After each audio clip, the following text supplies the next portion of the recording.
What's in the box? It's a very heavy box, as the label says. So let's have a look inside.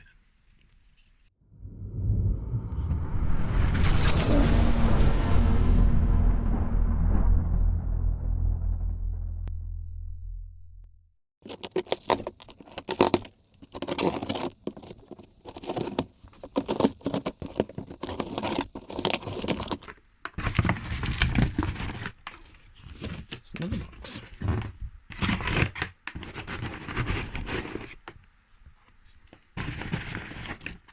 Boxes in boxes.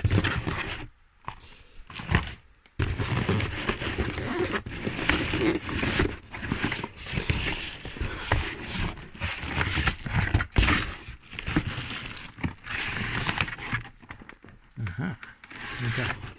Right, let's get all these out. It's a lot of suspension. Right, so obviously these are the fronts here. Underneath we have the springs for the rear ones and the mounts, and the shock absorbers, which are separate on the Twingo. So the springs sit separately to the shock absorber. On the front they're all together, so no instructions, so this will be fun. Also the box is already given up. Right, we'll just get on with this. Oh. Great. Several days later. Right, so there's no instructions on how to fit these coilovers. So I'm going to start at the back because that's easier. So we will need to undo these. So this is where the shock absorber mounts in. Then we're going to have to jack it up. And as you can see under here, here's the bottom of the shock absorber and the spring. So I need to jack it up and put it on some axle stands, and then I'll use the shock absorber or the jack to push up a bit more separately to that to get the pressure off these. And hopefully it should all go back together. But before we start, we'll do some measurements. So that's basically 26 inches. We use inches. That's a nice number. 26 inches from the floor to the top of the wheel arch. Much. I'll do the other side, and we'll do the actual gap. Now this side's a bit lower, which could be just the floor, or it could be the suspension's a bit shot anyway. So we'll see. The actual gap on this side is about 3 inches.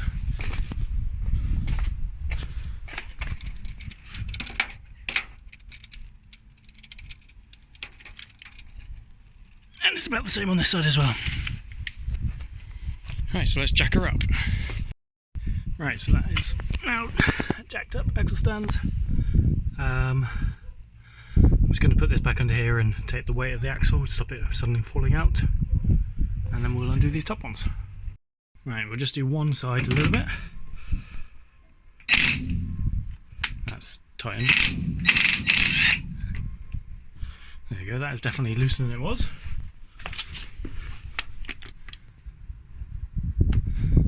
And we'll undo this other one under here.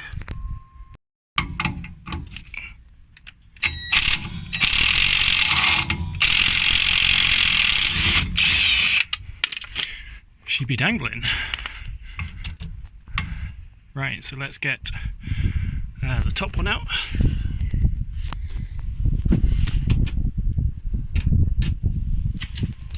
Trying to do this all one-handed. I should have got the GoPro out. It's probably going to fall off in a second then. Oh, there goes the nut down there. Right, we should probably keep these. Right, here's the obviously old one versus the new one. I don't know if I'll be able to get this on camera. If I push this down to compress it,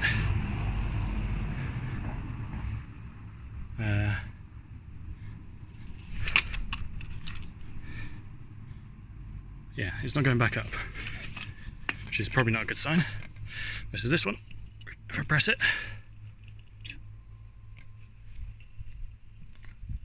it goes back up. So yeah, it's safe to say these are totally shacked. So we'll whack these on. But we actually need to get the springs out as well. Which I'd hope were just going to come and fall out. Maybe if I let go of this a bit, or let go of both sides, then it will. Yep, that definitely did. I undid the other side. And now those springs are free. And got the other one out whilst I was there. Which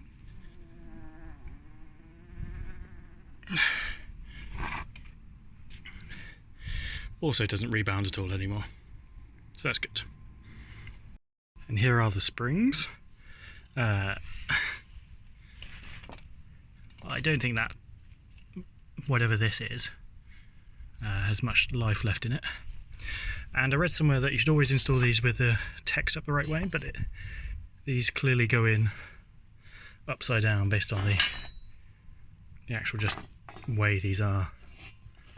And instead of this thing, we have this, which is what you adjust your ride height to. I'm just going to leave that all the way down for now, and we'll see how that goes. So there you go, that's that in. I think what I'm going to do is I'm just going to take this top mount off there, and we're going to slide that up there and put the screw on just to hold it in place. Again, cut back when I'm done. Alright, that's just hanging in there. Oh, beep beeps. So now I'll use the jack to just lift all this up, get it in place. Before I do that, I thought I might as well do both sides together. I thought this side was in better condition. I was like, oh, I can actually tell what this is compared to that one, but that's just because it's when we're looking, it's all just still munged on there. So yeah, gotta scrape all that off. One thing to pay attention to, I don't know if we'll be able to see this under here, is you can see where the end of that coil is. The original manufacturer ones obviously have a recess in this bottom bit, so this needs to be right up against it. And then just check all the way around that it's all just sat in that spring correctly. Alright, so this is a little tricky to do one-handed, but this needs to bend, or it needs to compress down so that fits in there, like that. And then I need to jack, so the jack's underneath the drum here. I need to jack this up until this is in line with the bolts. But I might quickly go see if I can get the spring on the other side first.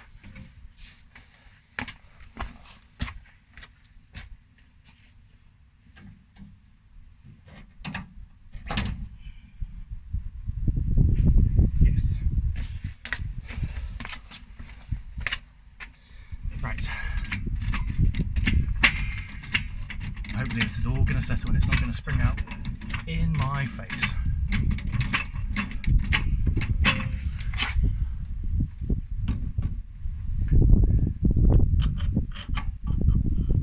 A little bit more.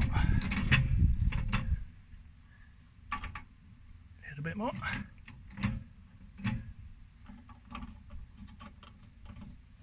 A little bit more.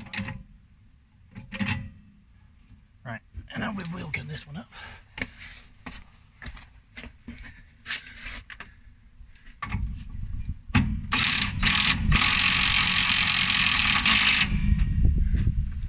Wheel gun type.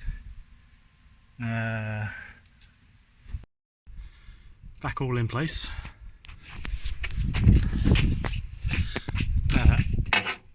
I think this needs a fancy thing in here to tighten this up without this spinning, so we'll figure that out.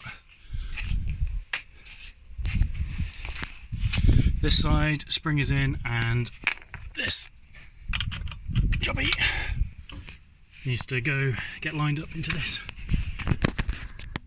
which is a little bit off. Maybe I can do this by hand. This is both sides done up. I can already tell this is setting higher before I even put it on the ground, and they are pretty equal now. So I cannot use my impact gun on these. These are as tight as the impact will get them before it starts spinning. So I will need to figure out what tool is there. It's probably like a, I don't know, something to go around here and then something to keep that in its place. So we'll see what we can find. And yeah, let's pop the wheels back on.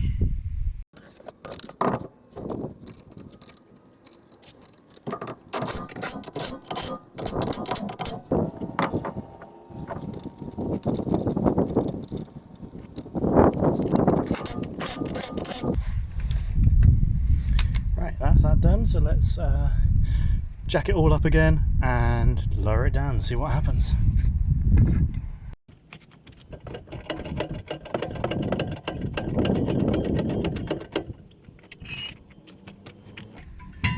Right, that was way less crank than it took to get it up, so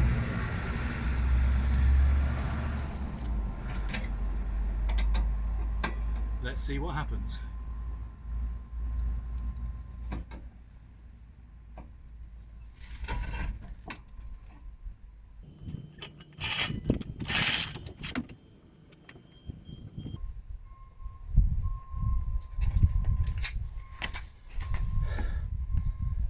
That's lower.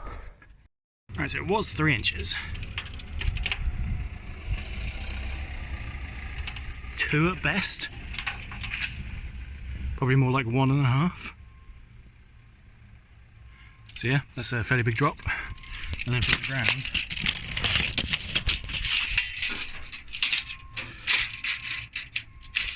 if I get it in the centre. Yeah, so nearly 2 inches. These are now very wobbly, as I expected, because they're tight. So we'll try and do something about those. This side's not actually too bad. But yeah, this is definitely lower than it was, and definitely needs spacers at the back now, because that is really inside the wheel arch. Almost certainly not the right way. I'll demonstrate this with the ring end because I could do that one-handed. 17mm spanner on there,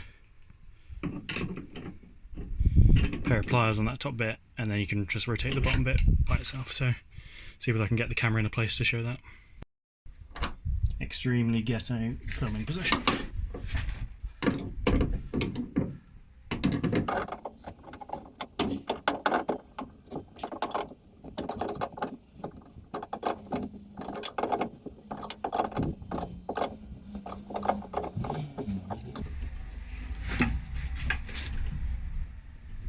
It's not banging around more when I jump up and down.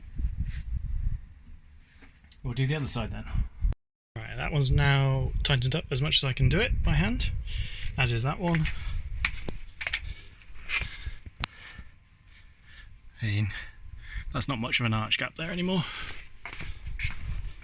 especially compared to the front, which is the stock suspension at the moment. I think it's actually squatting down at the back now, judging by this. It's got a bit of a whoop going on. Right, take it for a quick drive and then we'll see what it's like. A bit in there. Go for another little quick drive. Definitely lean back. I have to lean forward in the seat. Can't really throw it around because the phone's not plugged in, but yeah, it feels a little firmer even at 20 miles an hour. But the back is not where the gains are to be made, it's the front. So let's just go up the curb here, park outside the house, see if we can suppose you're the front. Oh yeah. When the front goes up it's like a when the back kisses it's like ah. So yeah, I'd say that's a success. And that's taken me pretty much 45 minutes to do, just for those back ones. The front ones, the front ones you have seen if you watched season 1 of Project Twingo. We replaced the front shock absorbers many times, so it's a very familiar process. So we'll do that, not today, but we'll do it later on. As you can see, we've got some more stickers on the car as well, and this is definitely lower to the ground. I bet the other side is really low because it's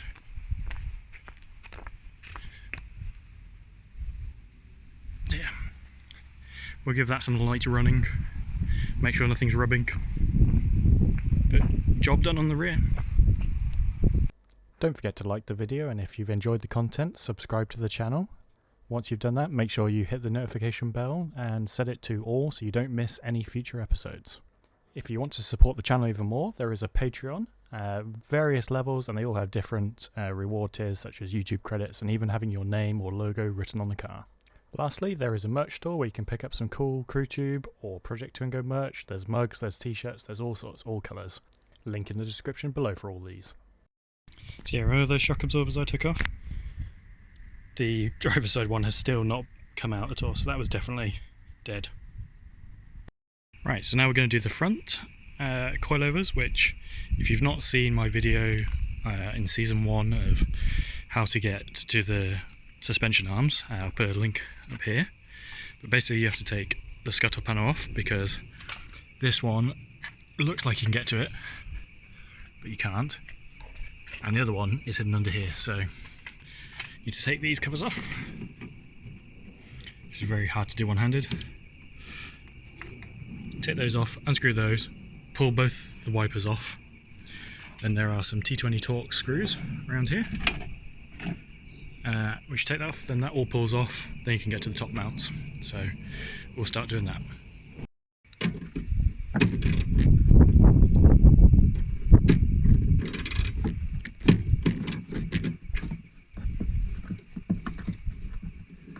Once it starts raining, just as we try and do this.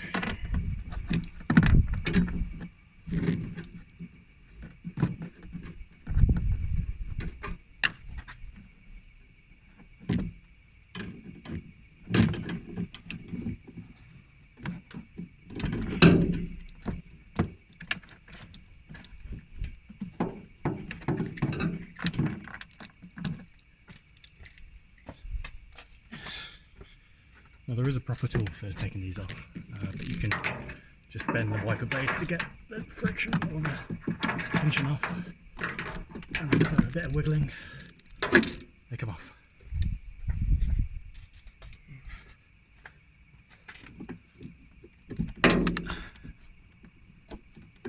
This one's always harder for some reason because it's just the way it's bent.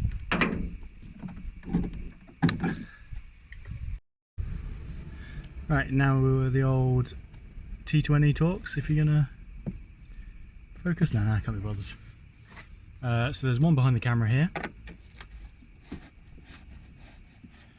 I think there should actually be more, but looks like it's long since departed this car. Again, if you're not sure why this car is in such a state, I recommend checking out season 1 because you'll see all sorts of stuff that's been done to this car.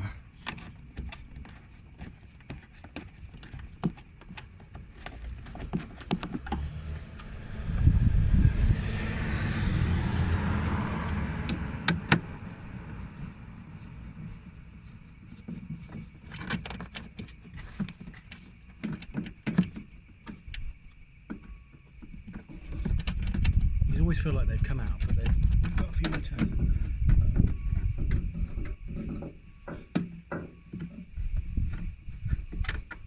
Right, so those done. So I can pull off this trim piece. And this should clip off. There we go.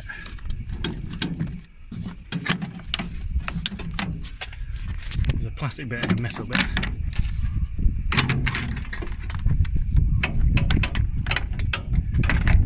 Sometimes it does attach to those, but those come off as well. That side stayed on.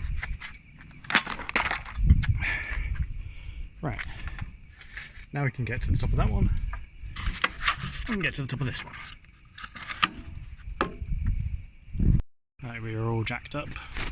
Now I've just put the jack under the wishbone to support it there so it doesn't flop everywhere. We have 2 bolts here to take off, and we've got to unclip the ABS sensor. And then this goes all the way up to there. And you need a 6mm Allen key to go in here, and like we did at the back, but this actually has a better system for it. But as I don't care about this entire thing, I'm just going to waz that off with the impact gun. And we do need to keep these mounts because the new ones do not come with them. 21mm socket on here. That's off.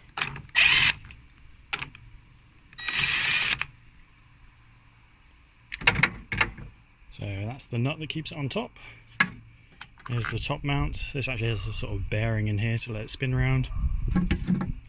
And this is the actual top of the shock absorber underneath. So this, all of this will go and will be replaced with a new one, but we'll undo the bottom mounts and we'll see. If memory serves me correct, this is an 18mm on here, and I don't have an 18mm impact socket, so we use a 19, and we get these off. Let's see if we can do this one-handed. There we go. Don't do this at home this way. Right, those are off. They are much easier than they were the last time I did this, because I put some lube on them. Gotta get this flip it ABS sensor out. There we go. Whoa. This is the bottom one going to be.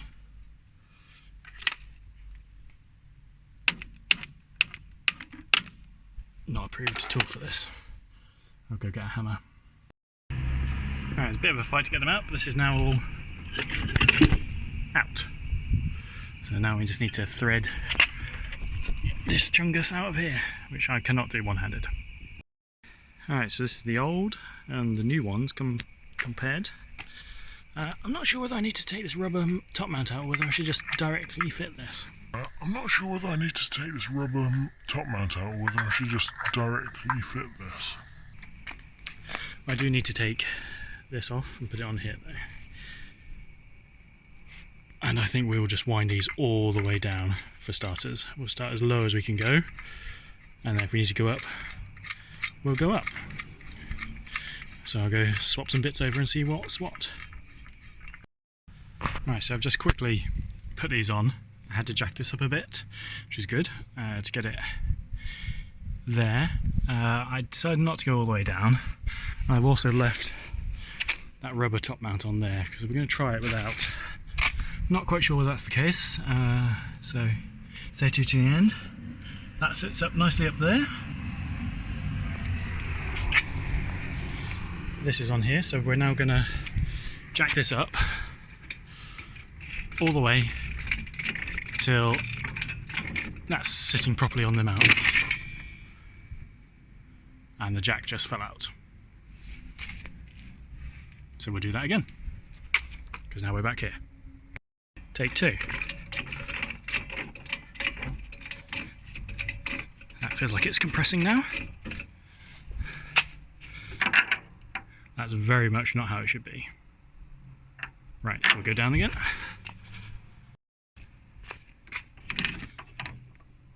So I think we'll actually just tighten this up the top here first. So we get an Allen key in here, and then we'll spanner this up, and we'll see where it pulls it up, hopefully. Again, proper tools are available for this, but make do with what you've got. Right, for those of you shouting at me, use the right top mounts off the other one. Correct, you do need to use it because this is just not sitting in here at all properly. So I need to take the top mounts off the other one, which means I need some spring compressors, which I don't have. So we're going to stop there for today. Also, because it's raining, we're just going to leave it like this. As a bonus for those of you wondering how the discs fared after the track day, take some pads. They're okay. I also, for the life of me, cannot get the bracket off the other one. So I'm going to check the other two ones that I have spare in the shed, see whether any of those are slightly less rusted on to salvage. Several days later. Right, so it's a few days later. Spring compressors have turned up. Big socket for the top has turned up. I put some pressure on these. I don't know how far I need to compress them in, but I'm hoping that's enough to just not make this fly off when I undo the bolt on top. Right, let's give this a go. The old safety. I'll point this in a way that if it does go flying, then it's not going to smash into cars and things. Oh, there we go.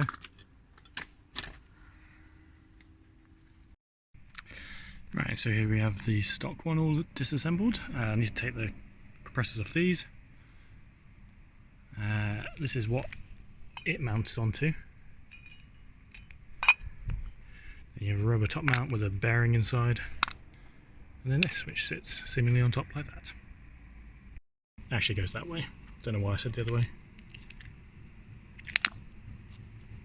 Right, so we need to go get the other one out of the car and put this back on. Right, so this is all now assembled on here in the same order that it came off.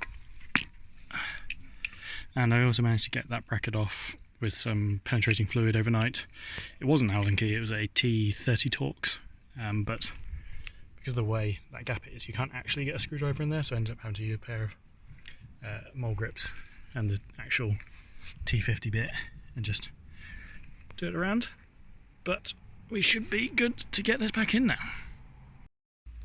Right, so we've got it jacked under there to lift this up. I've just got these bolts in here to keep it in place. We can probably clip that back in now.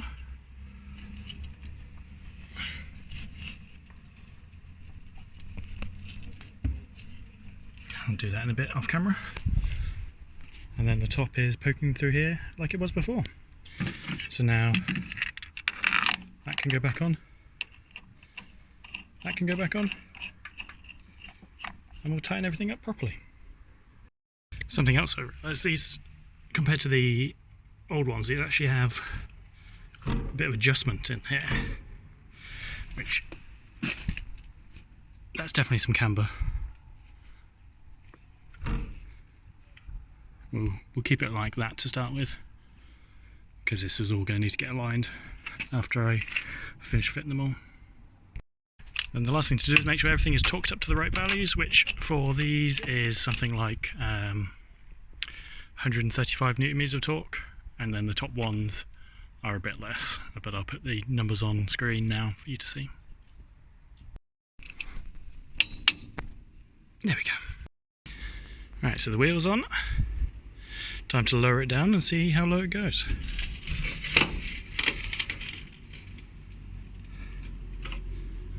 That was much lower than it was.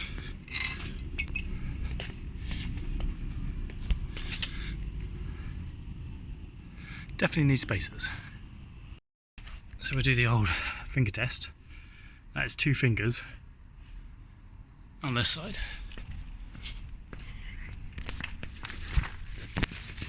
Get in the bush. A whole hand on that side. Just check this is all as it was. Yep, it looks the same as that side. So now we'll do a magic wipe and the other side will be magically done. Pow! Many days later, this is done. This was an absolute pain. As you can see by that, if you want to see why this was a pain, there's a video on my Patreon, link in the description below. A very rookie mistake made, partly not doing this both fronts at the same time, and partly not understanding basic suspension mechanics. But yeah, leave you to investigate that one. Right, so first problem is the windscreen wipers are not back on properly, so they don't have the full range. This is a pain. So let's give it go down here, down to my usual testing track. Still got all the tools in the back, so there's a lot of clunking going on. Definitely firmer, a lot firmer on the suspension.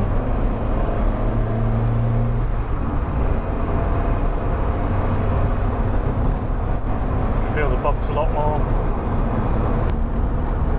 Definitely, if I give this a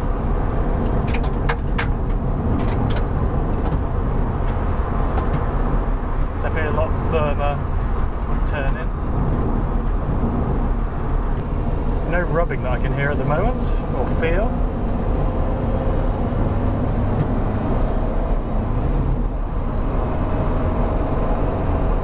Which is good. I mean, the steering wheel is turned to the left, so the tracking is quite a bit out.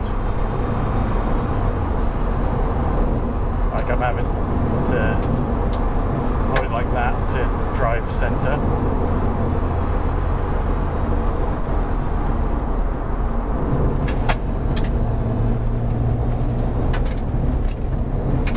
Definitely a lot better if I drive it straight, it goes onto the right side of the road. Yeah, so it needs to get the alignment sorted and then job done.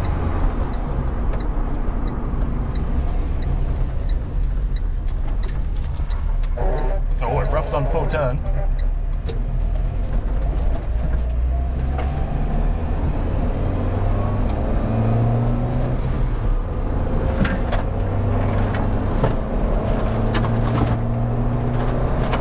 Yeah, definitely less sloppy.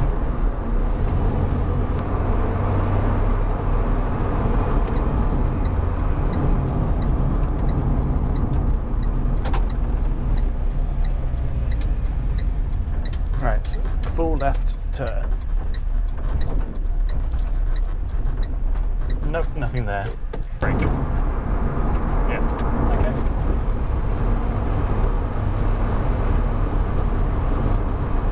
Right, success. Right, so to look at the tracking before I take it somewhere. Took the wheels off, mostly to crank these up a little bit more so I could get the jack underneath. I noticed that the passenger side, I've got this in this position. This top mount is obviously got a slot in it so you can adjust camber a little. This is flush on the other side, and this wheel was noticeably cambered in. So I think what I'll do is I'll just make this side flush as well, see whether that sorts it out, and then we can play around with camber later. Right, so now you can see that's nice and flush. It always pays off to clean your nuts up when you're doing these, because that was a lot easier to get off than it was the first time. Right, wheel back on, let's go take it for another quick drive. Right, so I've not got my microphone on because I forgot it, so let's see how bad this audio is. Let's see how straight it drives.